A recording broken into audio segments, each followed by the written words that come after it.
Hi, I'm Ali and welcome to the channel. Today I'm going to talk through some tips that I have for you to share with you about what you must do as soon as you board your cruise ship. So stick around.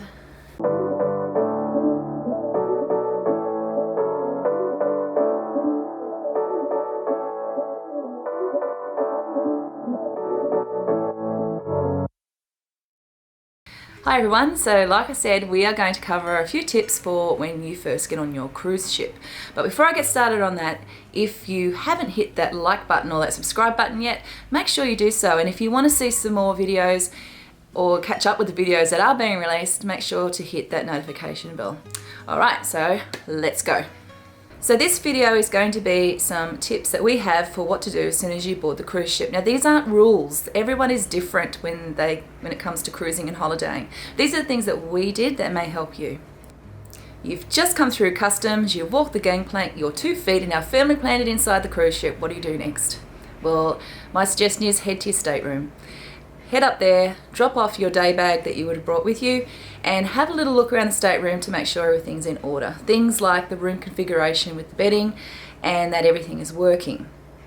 On 2 occasions, we've had some things that maybe weren't quite right. Our fridge wasn't working on one cruise, and we wanted some extra pillows, and the safe battery had also gone dead on another cruise. So it is worthwhile just having a check around.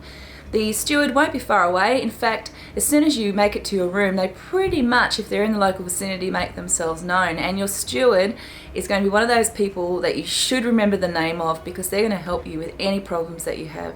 So check your room, make sure everything's right. If it isn't, grab that steward, get to know them, and they will help you. When you enter your stateroom for the very first time, you may notice that there are a lot of items on the bed. So anything that you pre-purchased, all the tickets and so forth, will be there. But there are some items there that are not free, they're not part of your cruise ticket. For example, there may be a dressing gown or an umbrella, or there might be bottles of water. And don't just go opening them up and checking them all out, chucking the robe on, because what you'll find is that there will be some information that comes along with it that tells you how much it's going to cost on top of. So these are the extra purchases. If you don't want any of these items, just mention it to your steward and they will take it away for you. You might also want to check around your stateroom for cleanliness.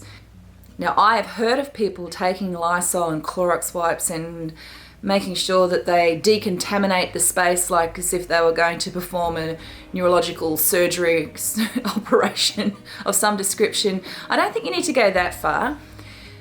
Everyone's idea of cleanliness is different. You have people from one end of the spectrum to the other when it comes to being clean and tidy. Now, that being said, you don't want to find nasty items in your bed.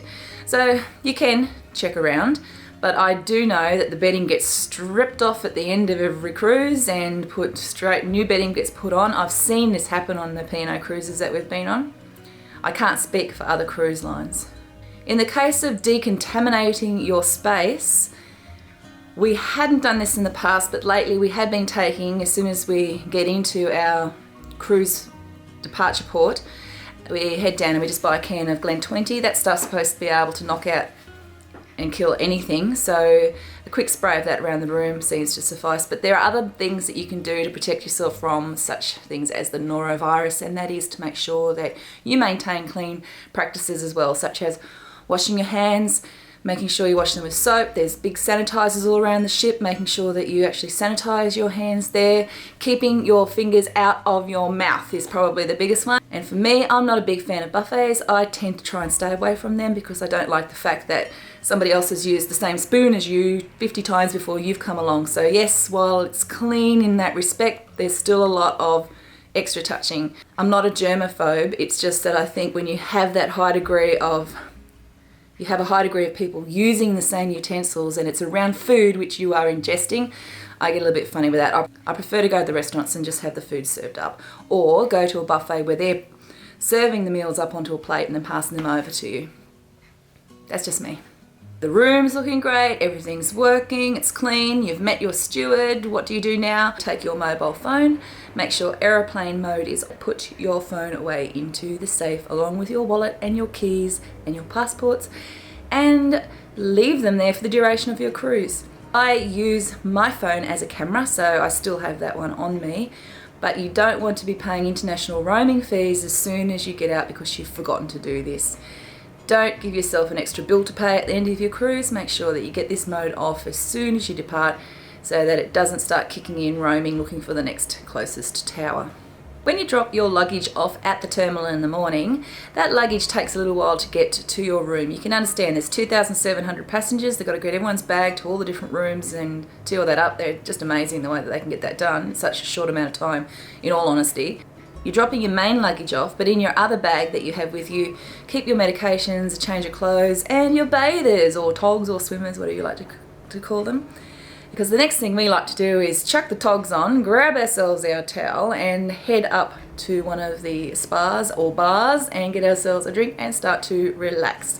There's a few hours to kill between when you actually board and when you have the muster drill.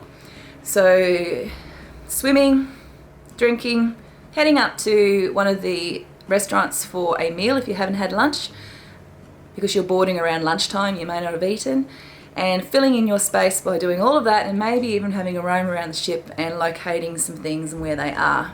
If you do pass by some of the restaurants, they may have people out front organising bookings. Personally, we get a late booking for dinner and we decide on the day whether or not we're actually going to make that booking or not, because it's really hard to plan your cruise when you don't know what's going on and if you've locked yourself into a time. For example, very first cruise, we made a 5:30 booking, thereabouts I think it was, 5:45, and we found that the 5:45 didn't work for us because it's when the ship's actually leaving port, so we were never out on deck catching the sunset, seeing the scenery as we were leaving the port where we just spent the day, and we missed a lot of the musical acts that were playing around that same time as well. So we opted for a later dinner booking of 8:30, I think we ended up booking in our last cruise. And you can pick during the day. You often feel quite full anyway, and that was a nice time to actually just go because the restaurant was a lot quieter as well at that point because the shows were on, and we still had time to get to one of the later shows if we needed. It's personal choice. Preferably, I have dinner about 4 o'clock in the afternoon, so 8:30 was a bit of a stretch for me, but it works when you're on vacation. You don't need to be sticking to any time frame. Following the muster drill, which usually takes place quite late in the afternoon, there's a sailaway party. So we spend a lot of our time just exploring the ship, drinking, having something to eat, tending the muster drill, and then doing more exploring and wandering around. Now, one thing to remember is if you get back to your stateroom and your main luggage isn't there, don't freak out. It takes a little while. If it isn't there at 5 o'clock or 6 o'clock or 7 o'clock, I wouldn't worry.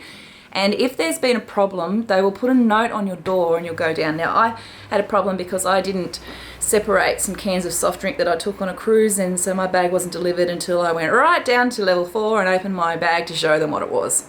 If you think you're going to need something, take it with you, carry it on.